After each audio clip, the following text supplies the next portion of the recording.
Hey everyone, welcome back to the channel.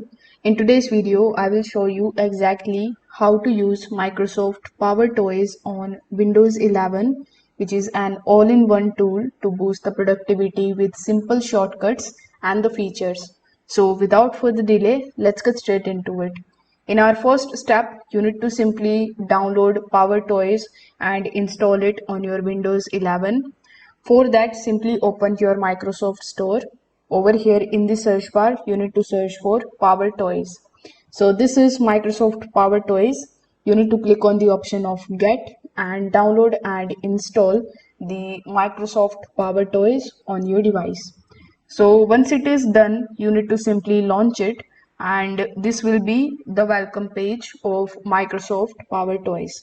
Now over here in the left hand section, click on the option of Fancy Zones.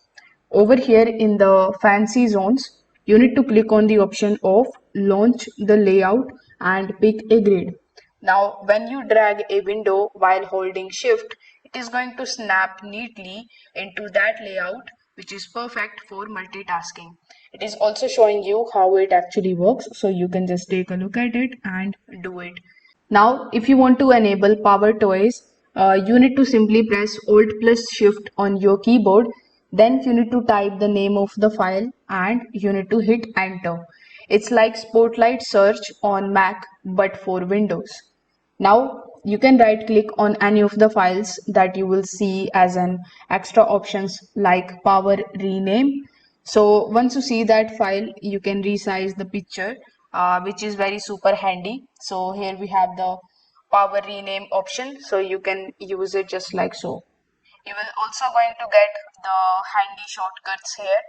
So in the left hand section, you can just click on the handy shortcuts, and with the help of it, if you press certain shortcuts, you will be able to use the color picker and always on the top option.